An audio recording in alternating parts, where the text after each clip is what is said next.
안녕하세요. 오늘의 뉴스레터에 오신 걸 환영합니다. 향후 3년간 총 3만 대의 한국산 픽업 트럭을 구입하겠다. 우크라이나 국방부. 지난 3월 우크라이나 국방부 조달청은 향후 3년간 총 3만 대의 사륜 픽업 트럭을 구매하는 정부 조달 계획에 쌍용, 현 KG 모빌리티의 무쏘 그랜드를 선정했습니다. 무쏘 그랜드는 렉스턴 스포츠카의 해외 수출명으로 한때 국내에서 명품 SUV라고 불려왔던 모델명입니다. 최근에 국내에서는 판매량이 크게 급감하며 잘 보이지 않지만 이번 계약을 통해 우크라이나가 사해에서 5년치 물량을 싹쓸이 해갈 것이라고 했습니다. 현지 조달청 관계자는 지난해 한국 정부가 긴급 지원한 무쏘 그랜드가 전쟁 피해 복구 현장 등에 투입되면서 범용성과 성능에서 높은 평가를 받았다며 선정 이유를 밝혔습니다. 그런데 이렇게 한국 SUV를 우크라이나가 대거 싹쓸이하는 이유가 한국의 중고 SUV를 써보고 그 엄청난 위력을 실감했기 때문이라고 했습니다. 우크라이나 자선재단 러시 파운데이션은 전쟁 이후 HEROCAR 프로젝트를 통해 국방부와 전쟁 피해 복구 현장에 KG 모빌리티의 픽업 트럭인 액티언 스포츠를 수백 대 기증했습니다. 액티언은 2010년에 국내에서는 단종되었지만 오랫동안 수출용으로 생산해왔고 쌍용의 코란도와 무쏘를 잇는 모델로 힘이 좋은 것으로 유명합니다. 국내에서 출시되었을 때 디자인이 반응이 좋지 않아 외면당했지만 힘이 좋고 차대 강성도 좋아 비틀림도 적으며 사료 구동은 비포장 도로 나눔길에서도 탁월한 안정감을 준다고 했습니다. 가속력도 좋아 크게 힘들이지 않고도 시속 160km에 이른다고도 했습니다. 지난 2017년 해외 유튜브 채널에서 힘이 좋다는 액티언 스포츠와 도요타 하이럭스 중에 누가 가장 힘이 센가?를 실험하는 영상이 올라왔습니다. 도요타 하이럭스는 1968년부터 도요타가 생산한 역사 깊은 픽업 트럭으로 가장 많은 나라에서 가장 많이 팔린 차로 저렴하면서도 힘이 좋은 걸로 유명했습니다. 하지만 액티언 스포츠와 힘을 겨루자 하이럭스는 질질 끌려가며 비교조차 되지 않았습니다. 지난 3월 우크라이나 히어로카 채널에서는 우크라이나에 전달된 픽업 트럭에 대해서 집중 보도했습니다. 여기서 미국산 픽업 트럭을 사용하다가 왜 한국산 픽업 트럭을 사용하게 됐는지를 자세히 설명해주며 전장에서 한국산 중고 액티언 스포츠의 놀라운 활약에 대해서도 말했습니다. 실제 우크라이나 방송에 나온 내용을 보시겠습니다. 최근 2년 동안 자원봉사자들은 도로, 자동차, 필요한 탄약을 위한 모금 행사를 조직하고 군내에 섬날하면서 지칠 줄 모르고 일해왔습니다. 이제 거의 모든 사람들이 드론으로 전환했습니다. 대기근이 일상화된 지금 드론이 우리의 무기이기 때문입니다. 하지만 군대에도 자동차가 정말 필요하고 그 필요성은 줄어들지 않고 있습니다. 1차 대전의 두 번째 해에는 자동차가 항상 최전방에서 정찰병 역할을 했기 때문입니다. 히어로카 이니셔티브는 매일 군에 자동차를 공급하는 것을 멈추지 않았습니다. 그렇다면 사람들은 지금 어떻게 반응하고 있으며 다음에는 어디에서 자동차를 찾을까요? 2022년 여름부터 이 자동차 정비소에서는 자동차를 정비하고 수리하고 페인트 칠을 합니다. 전체에 도색을 하고 있습니다. 우리는 유럽에서 처음 4대의 폭스바겐과 미니버스를 가져왔고 첫 번째 차량은 미국에서 가져와 빠르게 수리한 후 군에 넘겼습니다. 그리고 나서 그러한 차량의 필요성이 매우 높다는 것이 밝혀졌습니다. 탄약을 반입하고 부상자를 대피시키는 군수물자를 수송하는 것이 전방에 있는 차량의 역할이기 때문입니다. 부대에 대한 본격적인 차량 공급이 시작된 후 수백 명의 자원봉사자들이 이 일을 맡았습니다. 군대를 돕고 싶었던 사람들은 해외에서 픽업 트럭을 찾아서 가져와 무료로 수리한 후 장병들에게 넘겨주었습니다. 이것이 히어로카 이니셔티브가 시작된 방법입니다. 지금까지 340대의 차량이 여러 군부대에 전달되었습니다. 우크라이나 국민 여러분, 이 기회를 주신 영웅적 우크라이나와 함께 차량을 제공해 주셔서 감사합니다. 함께라면 우리는 그 어느 때보다 강해집니다. 현재 키예프 지역에서 기동 타격대가 적의 공격을 격추하는 데 사용하는 히어로카의 자동차입니다. 우리는 한 대의 자동차를 선택해서 우리가 구매하는 제품을 표준화하려고 합니다. 왜 그럴까요? 한 군부대에 여러 대의 차량이 있는데 모두 다르다고 상상해보세요. 그중 한두 대가 고장나면 어떻게 할 수 있을까요? 아무것도 할 수 없습니다. 각 차량의 예비 부품을 따로 찾아서 같은 부품일 경우 수리해야 합니다. 최전선에 있는 군인들은 높은 차가 필요합니다. 이들이 필요한 건 픽업 트럭이나 지프입니다. 진흙탕을 헤치고 필요한 모든 것을 싣고 가려면 말이죠.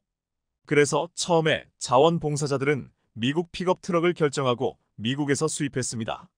정말 괴물이에요. 악어처럼 거대해요. 거기에는 많은 것들이 달려 있습니다.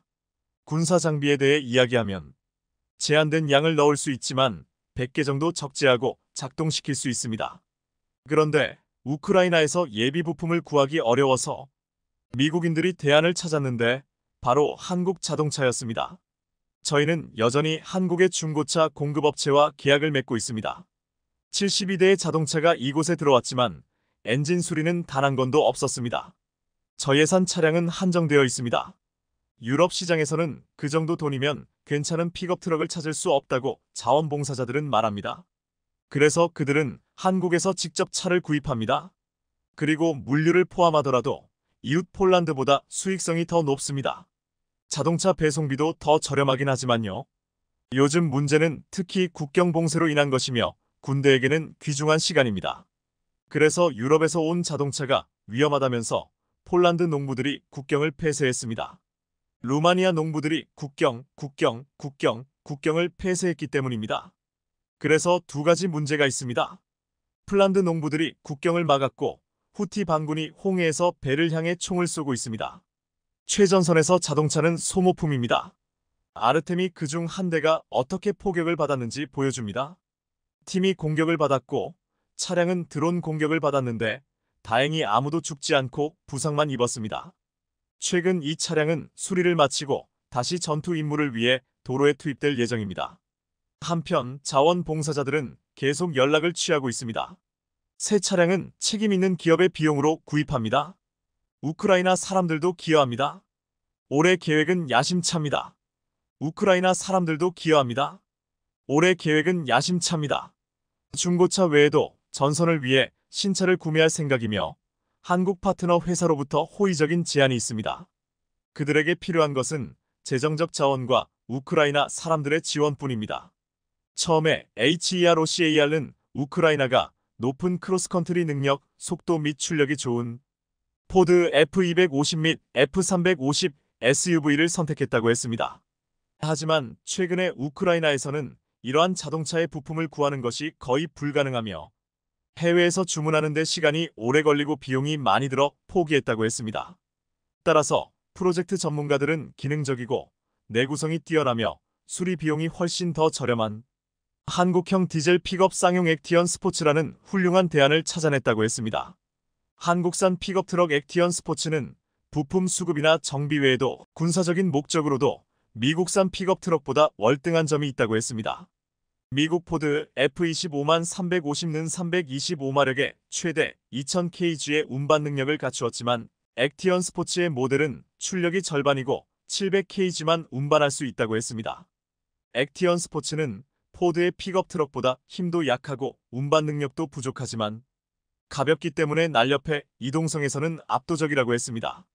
우크라이나 현지에서 군용으로 쓰려면 이동성이 중요하다며 날렵한 픽업 트럭이 정찰기, 공격기, 특수부대 및 드론 사냥꾼에게 필요하다고 했습니다. 지금 전장에서는 수시로 미사일과 총알 및 드론까지 날아오고 있는 상황에서 이에 액티언 스포츠는 우크라이나 군대에서도 유용하게 사용되고 있다고 했습니다. 우크라이나 자선재단 러시 파운데이션은 액티언 스포츠 중고를 전달하면서 최근에는 다른 자선재단 3곳과 협합해 무쏘 그랜드 신차 200대를 국방부에 전달하기로 결정하며 결국 이번에 엄청난 계약을 이끌어냈다고 했습니다. 중고를 먼저 쓰게 해보고 신차를 판매하게 되는 놀라운 결과가 나온 것입니다. 여기에는 KG 모빌리티의 무모하면서도 용감한 전략이 성공했다고 했습니다. 앞서 KG 모빌리티는 지난해 10월 우크라이나 자동차 기업 우크랍토 UKR AVTO와 현지 유통 및 서비스 지원에 관한 계약을 맺었습니다. 또한 우크라이나 9개 지역에 대리점과 서비스 센터를 내기로 했습니다. KG 모빌리티는 한창 전쟁 중인 우크라이나에 진출하는 과감한 결단을 내린 것입니다. 가장 먼저 우크라이나 땅을 밟는 KG 모빌리티 차량은 픽업 트럭인 무쏘와 무쏘 그랜드로 국내에서는 각각 렉스턴 스포츠, 렉스턴 스포츠칸으로 불리는 모델들입니다. 넉넉한 적재 공긴과 험지를 주파하는 강력한 출력을 가지고 있어 전쟁 중인 우크라이나군이나 민간인들에게도 필요하지만 전후 복구에도 큰 인기를 끌 것으로 보이고 있습니다. KG 모빌리티는 이렇게 우크라이나뿐만 아니라 UAE, 사우디, 베트남 등에서도 수출 및 조립 생산을 하며 틈새 시장 공략으로 살아남겠다는 계획을 이뤄나가고 있습니다. 한국 소비자들은 1990년대 가장 기억에 남는 SUV로 쌍용 무쏘를 꼽았습니다. 무쏘는 당시 엄청난 힘과 파격적인 디자인으로 큰 충격을 주었는데 국내 소비자들이 무쏘를 뽑은 이유로 강렬한 이름, 튼튼함의 대명사라고 했습니다. 이제 한국의 SUV 무쏘는 우크라이나에서도 강렬한 이름과 튼튼함의 대명사가 되어 새로운 희망으로 달릴 예정입니다. 한국 방산의 거침없는 질주가 이제는 무서울 정도입니다. 최근 엄청난 상승세를 보여주고 있는 한화에어로스페이스가 전 세계를 휩쓸고 있는 K9 자주포에 이어 최근 다른 무기도 경쟁사들을 압도하고 있다는 소식이 전해진 건데요.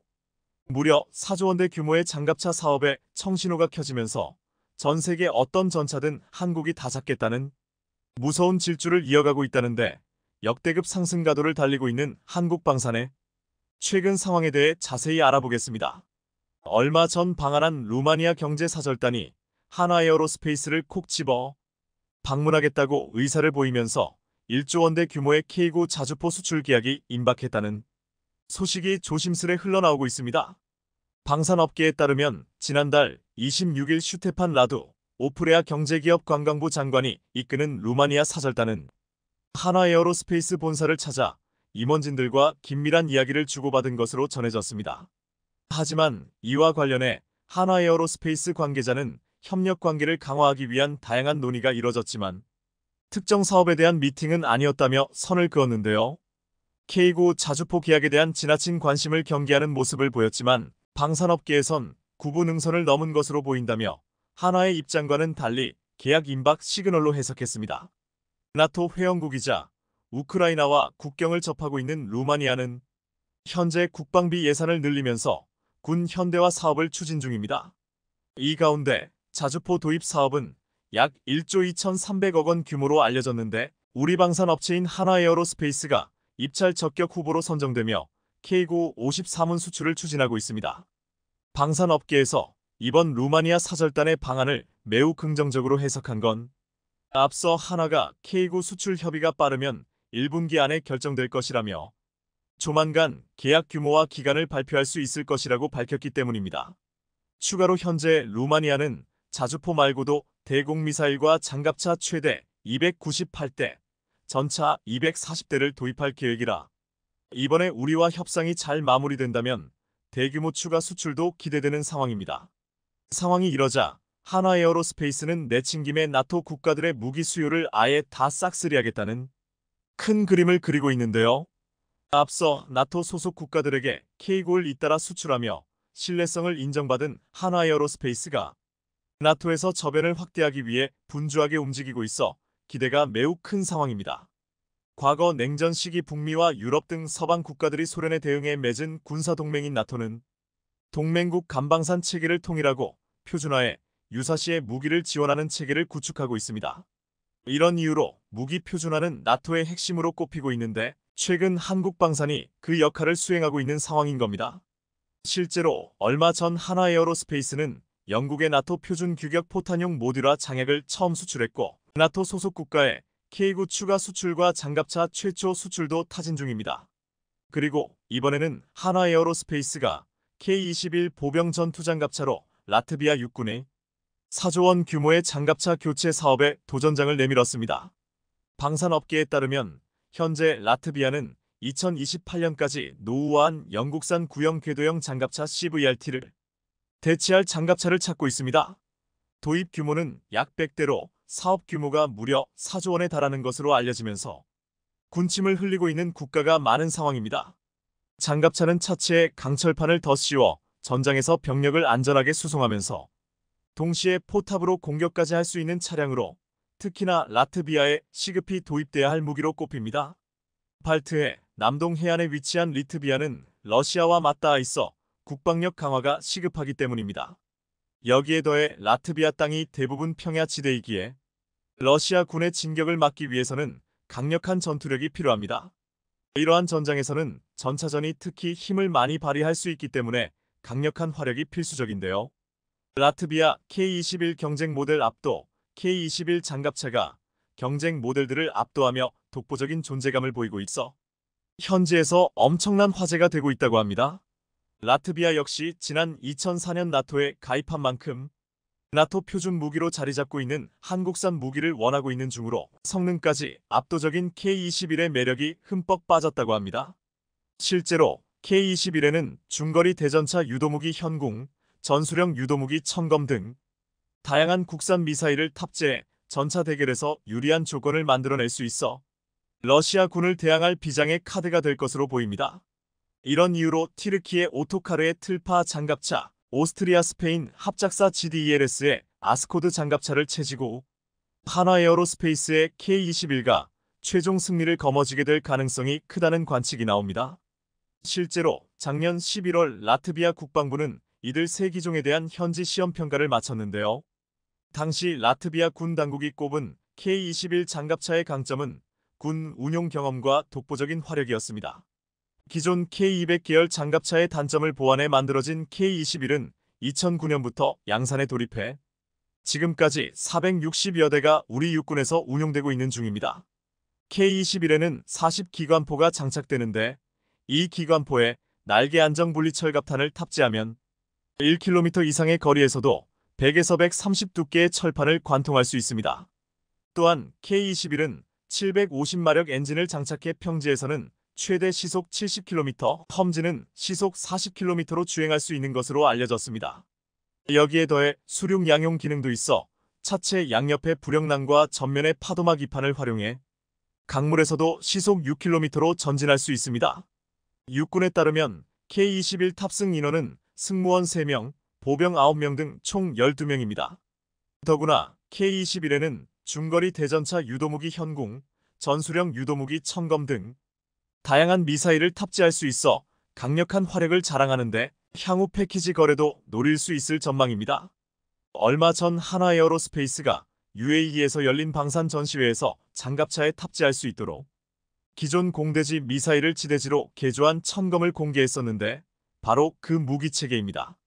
향후 천검 미사일을 지상에서 활용한다면 먼 거리에서 적 기갑 차량을 격파하는 대전차 전투가 가능해질 것으로 보입니다. 이렇듯 다양한 파생형 모델이 계속해서 개발된다면 K-21 장갑차의 활용도도 무궁무진하게 열려있는데 그렇게 되면 K-21을 향한 러브콜이 엄청날 것으로 전망됩니다. 사실 지금도 여러 면에서 K-21을 압도하는 장갑차가 존재하지 않기에 벌써부터 전 세계 장갑차 시장에서 독주가 예상되고 있는 상황입니다. 실제로 방산업계에 따르면 한화에어로스페이스는 작년 10월부터 3주 동안 라트비아 현지에서 기동 화력 평가를 받았는데 가장 높은 점수를 받은 사실이 확인됐습니다. 반면에 튀르키예 툴파, 오스트리아 스페인 합작사 GDELS의 아스코드 장갑차는 30주포를 사용해 화력면에서 약하다는 평가를 받았다고 합니다. 여기에 더해 실제 운용 이력이 있는 기종은 K-21밖에 없는 상황이라 사실상 성능이 검증된 건 K-21뿐인 상황입니다. 이런 가운데 가격도 틀파와 아스코드에 비해 30에서 40% 저렴해 여러 면에서 K-21이 경쟁국을 압도하는 등 라트비아 장갑차 사업에서 최종 낙점이 거의 확실시되고 있습니다. 특히나 K-21은 한화에어로스페이스가 호주에 수출한 레드백에 기반이 된 장갑차이기에 다양한 형태로 현지 요구에 따라 개조할 수 있다는 점이 엄청난 매력인데요. 앞서 레드백은 호주에서 전차 강국으로 알려진 독일을 제치고 3조 원 규모의 수출을 따내면서 전 세계 표준 모델로 인정을 받았습니다. 레드백의 경우 호주 현지 기후와 호주군 요구에 맞춰 개발된 모델로 이 레드백에 적용된 기술 가운데 라트비아 군에 필요한 것들을 추후 K-21에 적용할 수 있을 것으로 보입니다. 그런데 전차 킬러로 불리는 K-21이 내친 김에 현대화 개량까지 한다는 소식이 전해졌는데요. 한국 육군의 주력 보병 전투 차량인 K-21이 진화한 개량형인 차세대 보병 전투 장갑차 NIFV 청사진이 처음으로 모습을 드러내면서 전 세계 방산 업계에 이목이 쏠리고 있는 겁니다. NIFV는 한화에어로스페이스가 호주 장갑차 사업 수출용으로 제안한 레드백이 더욱 진화한 레드백 개량형에 해당되며 NIFV 사전 개념 연구는 이미 끝난 상태로 알려졌습니다. 방산업계에 따르면 소요 검증을 통해 탐색 개발과 체계 개발 단계로 넘어가게 되면 2030년대 중후반쯤엔 전력화가 가능한 것으로 알려졌습니다. 이에 따라 본격적인 개발은 2025년부터 시작할 것으로 보이며 우선 NIFV는 레드백처럼 능동방어 시스템인 아이언 피스트를 갖추게 될 전망입니다. 과거 탱크나 장갑차는 미사일과 같은 적의 대전차 화기를 만나면 피해야만 했는데 이런 단점을 보완할 수 있는 겁니다. 실제로 레드백엔 장갑차로 접근하는 적 대전차 미사일을 AESA로 포착한 뒤 이를 요격하는 아이언 피스트가 갖춰졌는데요. 그런데 여기에 더해 차세대 K-21 장갑차는 파격 변신을 예고한 상태입니다. 한화에 따르면 이는 중량 45T로 MUMT로 운용되며 AI 및 표적 탐지 네트워크 기반 시스템을 갖춰 미래형 최첨단 장갑차로 변신하게 될 전망입니다. 특히 레드백에 적용된 우수한 기술이 도입되는 등 젊은 피가 수혈되는데 360도 상황 인식 및 능동 방어 시스템, 상부 레벨 6 방어, 차체 하부 레벨 4 방어 능력 등 현존 최강의 장갑차로 거듭나게 될 것으로 보입니다. 또한 레드백에 도입된 지휘관이 장갑차 내부에서 특수 헬멧으로 밖의 상황을 한눈에 볼 수 있는 아이언 비전을 갖추게 됩니다. S&T 다이내믹스의 CTA-건을 비롯해 원격 사격 통제 체계가 탑재돼 장갑차 내부에서 무인 사격이 가능해지며 사거리 8km 대전차 미사일이 도입될 전망입니다. NIFV는 철이 아닌 복합 소재 고무 궤도를 채택하게 되는데 이에 따라 기존보다 주행 소음은 적고 기동 성능이 높아지는 한편 무게도 가볍기 때문에 연료도 크게 아낄 수 있어 경제적입니다. 무엇보다 고무 궤도와 함께 능동형 현수 장치를 갖추게 돼 K-21의 단점을 보강할 것으로 보입니다. 실제로 능동형 현수 장치는 장갑차 주변의 상황을 센서로 파악해 속도를 줄이지 않고 사전에 현수 장치를 가동해 험지에서도 기동력을 보장할 수 있을 것으로 예상되는데요. 나토 방산 시장에서 입지를 점차 넓혀나가고 있는 한국 방산의 활약이 기대가 되는 이유입니다. 한국형 전투기 KF-21 보람의 등장으로 항공전력 자주국방에 대한 대한민국의 원대한 꿈이 실현될 가능성이 커지고 있습니다. KF-21의 기본 무장부터 장기적으로 무인기 전자전 무기체계까지 우리 손으로 직접 개발해 나가는 단계가 하나하나 실현되고 있는 건데요. 그것도 그럴 것이 우크라이나 전쟁으로 인해 항공무장에 대한 중요성이 그 어느 때보다 커진 만큼 우리도 이런 흐름에 올라타야 한다는 목소리가 군 안팎에서 나오고 있는 상황입니다. 특히나 최근 들어 선진국의 기술 보호 정책이 심화되면서 독자적 기술 개발 필요성 또한 커졌고 미래 전장 환경 변화에 대비하려면 선도적 국산 항공 유도무기 개발이 이뤄져야 한다는 의견이 나옵니다. 이렇게 국산 항공 유도무기 개발을 위해선 단기적으로 장거리 공대 지유도탄 2차 사업을 진행하고 2030년대에는 장단거리 공대 공유도탄과 한국형 유도폭탄, GBU 계열, 다목적 초음속 유도탄까지 개발이 이어져야 하는데요. 그런데 사실 작년에 열린 공군 국정감사를 통해 우리 군이 KF-21 극초음속 미사일 개발을 가속화하기 위해 공대지 미사일 등 비대칭 타격 능력 확보에 나선다는 계획이 공개됐었습니다. KF-21에 공대지 미사일을 장착한다는 계획으로 앞서 재작년에 공군은 극초음속 공대지 미사일 개발을 장기 신규 소요로 결정했습니다. 무엇보다 기존의 초음속 미사일보다 2배 이상 빠른 극초음속 미사일을 장착한다는 계획으로 이에 따라 서울상공에서 평양의 북한 지휘부를 향해 발사하면 1분 15초 만에 도달할 수 있습니다. 이렇게 극초음속 미사일이 성공적으로 개발되면 한국은 미국, 중국, 러시아에 이은 세계 네 번째 개발국이 될 것으로 보이는데요. 그렇다면 한국산 전투기 KF-21에 장착될 극초음속 미사일 개발이 어느 수준에 이르렀는지 자세히 알아보겠습니다.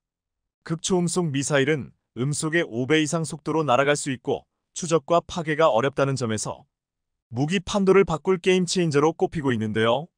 이는 기존 아음속 또는 초음속 순항 미사일을 대체한 미사일로 순항 미사일보다 비행 속도가 훨씬 빠르기 때문에 상대방이 탐지하더라도 대응 시간이 극히 짧아 목표를 타격하는 성공률이 아주 높을 수밖에 없습니다. 초음속 전투기의 최고 비행 속도가 마 2에서 3임을 감안하면 그보다 2배나 빠른 속도로 예컨대 서울에서 평양까지 2분 이내에 타격할 수 있는 겁니다. 이런 극초음속 미사일은 극초음속 활공체 HGV와 극초음속 순항 미사일 HCM 체계로 분류되고 있습니다. HGV는 탄도미사일 로켓, 고고도 항공기를 이용해 일정 고도까지 상승한 후 항공기에서 발사돼 활공비행으로 목표를 타격합니다. 반면 HCM은 초기 가속을 위한 부스터와 이후 속도를 유지하기 위한 램제트와 스크램제트 엔진을 사용해 극초음속으로 비행해 목표를 타격하는 원리로 차이가 있습니다. HGV 체계는 발사 초기 상대방의 탐지가 가능해 대응 기회를 허용할 수 있지만 HCM 체계는 상대적으로 HGV보다 적어도 비행이 가능해 상대방이 대응할 기회가 최소화돼 기습 효과가 있습니다. 하지만 HCM의 경우 기술 난이도가 HGV보다 극명하게 높다는 게 문제인데 실제로 HGV가 고고도 상승 후 낙하 단계에서 중력을 이용할 수 있는 반면 HCM은 엔진의 힘으로만 극초음속에 도달해야 하기 때문입니다. 극초음 미사일 확보에 뒤처지고 있는 미국이 4종류의 HGV를 개발했다는 사실만 봐도 두 방식의 개발적 난이도를 여실히 보여주고 있습니다. 미 공군이 개발 중인 AGM-183A ARRW는 실패한 경우도 있지만 최근 성공하는 횟수가 늘고 있다고 합니다. 이렇듯 기술적 어려움이 있지만 현재 주요 군사 강대국들은 그 어느 때보다 극초음속 미사일에 대한 관심을 높이면서 개발에 박차를 가하고 있는데요. 우크라이나 전장에서 극초음속 미사일의 위력이 입증되면서 다양한 형태의 탄두와 필요한 사거리를 향상시키며 전쟁에 지대한 영향을 줄 수 있다는 걸 확인했기 때문입니다. 이런 와중에도 세계 최초로 HCM 상용화에 성공한 국가가 있는데 안타깝게도 바로 러시아의 지르콘 미사일입니다. 현재 미국과 러시아 간 극초음속 미사일 개발 경쟁에선 러시아가 다소 앞서 있는 상황입니다. 실제로 러시아는 지난 2017년에 킨잘 극초음속 미사일을 실전에 배치했는데 우크라이나 일부 전쟁에서 극초음속 미사일 킨잘을 여러 차례 발사해 세계 최초로 극초음속 미사일을 실전에 사용한 기록을 여기에 더해 러시아는 ICBM 탑재 활공체 형태인 HGV 방식의 아방가르드 함정 발사 극초음속 미사일 HMC 방식의 지르콘도 개발했는데요. 스크림제트 엔진인 지르콘 미사일도 2025년 안에 실전 배치하겠다고 밝혔는데 주요 외신에 따르면 최근 러시아는 야센 M급 핵추진 잠수함에 지르콘을 탑재하기 시작한 것으로 전해집니다. 이로써 러시아는 해상과 공중에서 발사가 가능한 극초음속 미사일 개발에 모두 성공한 데 이어 세계 최초로 HMC 미사일인 지르콘을 실전 배치에 성공했습니다. 지르콘은 30에서 40km 고도에서 최대 속도 마학으로 비행할 수 있으며 1000km 거리에 있는 지상 및 해상 표적 모두를 타격할 수 있습니다. 재래식 탄두는 물론 핵탄두도 탑재가 가능한데 탐지와 방어가 거의 불가능한 것으로 전해집니다. 중국은 작년 8월 극초음속 미사일 둥펑 17로 추정되는 미사일 발사 장면을 CCTV가 최초로 공개했는데 해당 영상에서는 DF-17로 추정되는 미사일이 사막의 고속도로 위에 세워진 이동식 발사 차량에서 발사되는 모습이 담겼습니다. 이후 중국은 아시아 태평양 내 주요 미군 기지를 타격할 수 있는 최첨단 극초음속 미사일 둥펑 27을 개발했고 2019년부터 실전 배치한 것으로 알려졌습니다. 둥펑 27은 단일 극초음속 활공체 HGV 다탄두를 탑재할 수 있는 최신 무기입니다. 미국은 중국이나 러시아보다 극초음속 미사일 개발에 한 발 늦은 상황인데요. 극초음속 미사일 경쟁에서 러시아와 중국에 뒤처진 것으로 평가받는 미국은 최근 개발에 속도를 내고 있는 중입니다. 현재 미 육군은 4종류의 HGV를, 해군은 극초음속 공격용 순항미사일 1종류를, 공군도 HCM 4종류를 개발하고 있습니다. 올해 초에는 미 공군의 B-52 전략 폭격기 기종에서 극초음속 미사일을 발사하는 시험을 성공했지만 그럼에도 불구하고 아직 극초음속 미사일 실전 배치에 성공하지는 못했습니다. 한국 역시 게임 체인저로 불리는 극초음속 미사일 개발에 뛰어든 상태로 바쁘게 움직이고 있는데요. 우리 국방부는 2020년 극초음속 미사일 개발 의지를 본격적으로 언급하기 시작했고 이듬해 공군은 극초음속 공대지 미사일 개발을 신규 소요로 결정했습니다. 여기에 더해 ADD가 HCM 방식의 한국형 극초음속 미사일 개발을 공식화한 상태로 사실 HCM 추진 기술인 스크램제트 엔진의 원천 기술인 액체 램제트는 이미 2007년 완성됐습니다.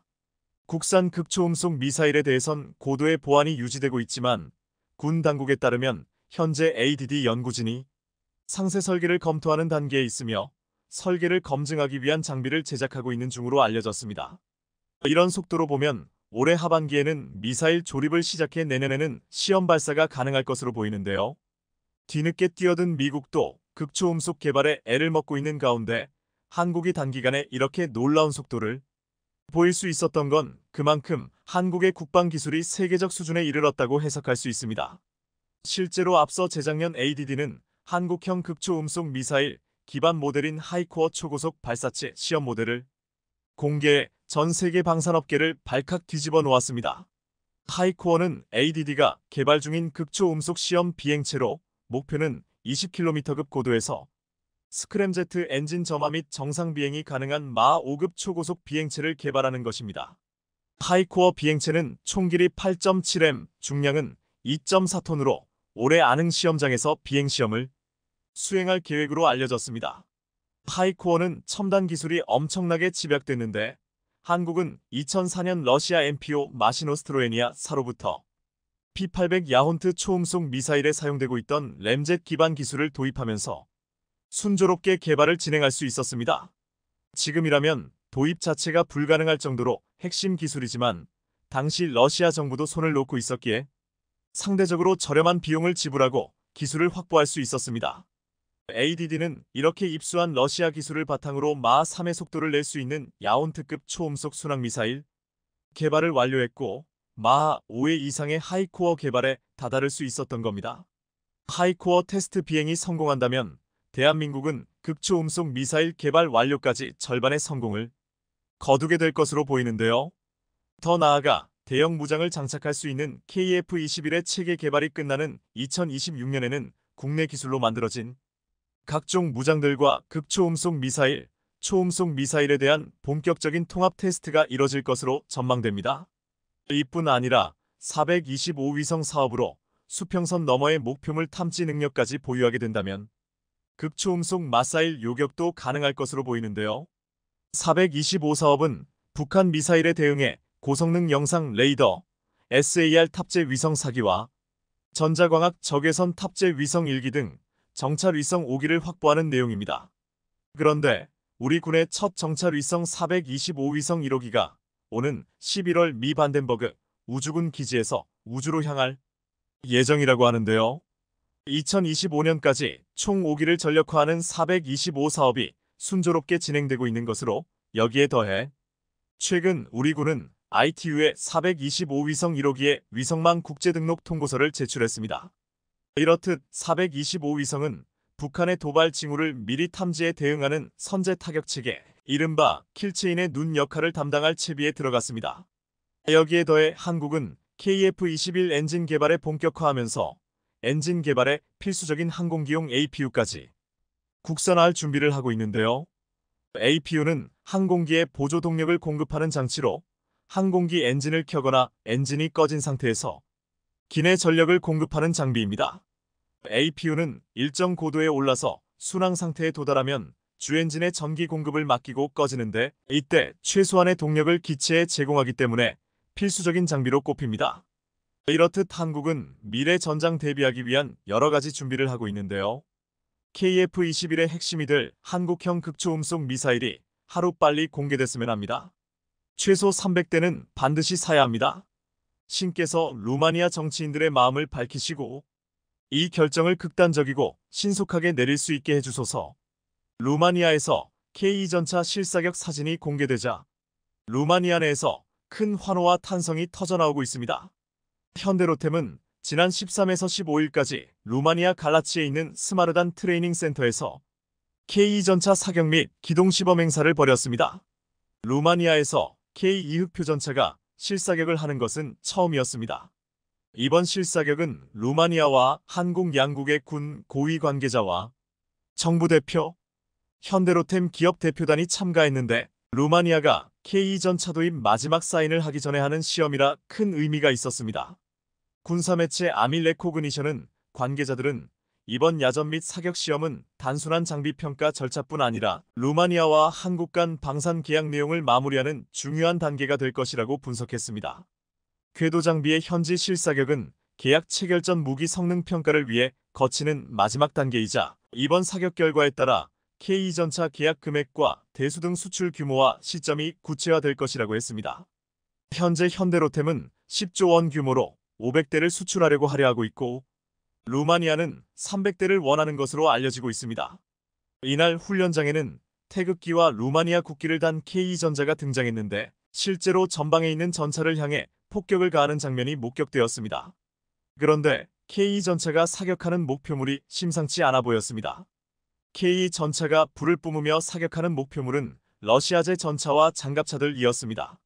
러시아가 우크라이나를 침공하자 국경을 맞대고 있는 루마니아는 큰 위협감을 느끼고 있는데 적국을 러시아로 가정하고 K2전차 테스트에서 러시아제 전차를 격파했다는 것은 큰 의미가 있어 보였습니다. 사격 시험은 정지 및 기동 상태 등 다양한 상황에서 표적을 맞추는 형태로 진행되었는데 1에서 2km 떨어진 표적을 맞추는 형태로 진행되었습니다. K2전차가 화염을 내뿜으며 사격을 하는 모습이 사진에 포착되었는데 정확하게 명중하며 K2전차의 위력을 과시했습니다. 이를 올린 루마니아 매체 프로파트리아는 새로운 사실도 공개했습니다. 루마니아에 납품되는 K2전차에는 공개되지 않은 모듈러, 합성갑과 폭발적인 반응성갑 블록을 모두 사용한다고 했습니다. 그동안 취약하고 지적받던 K2전차의 장갑 방어력을 강화시키려는 것으로 보였습니다. K2전차의 사격에 무참하게 격파되는 러시아제 전차들이 보였는데 놀라운 기동성과 화력에 반한 루마니아 네티즌들은 세계 최고 탱크 중에 하나, 에이브랍스와 레오파드와 탑3 안에 들어있다. K 블랙팬서는 루마니아를 지키는데 가장 적합하다. 마침내 우리도 새로운 탱크를 얻는다. 우리가 이 탱크를 사면 정말 좋을 것 같아라고 반응했습니다. 또한 K2전차의 도입을 간절하게 바라는 한 루마니아 네티즌은 최소 300대는 반드시 사야 합니다. 신께서 루마니아 정치인들의 마음을 밝히시고 이 결정을 극단적이고 신속하게 내릴 수 있게 해주소서라고 호소하기도 했습니다. 루마니아는 역사적으로 전차의 진심이었습니다. 과거부터 자국 전차를 개발하기 위해 혼신을 다했지만 기술력이 부족했는데 구소련 T-55 전차를 베이스로 전차를 만들었고 1994년 TR-85M1 비노줄 들소이라는 자국 전차를 만들었습니다.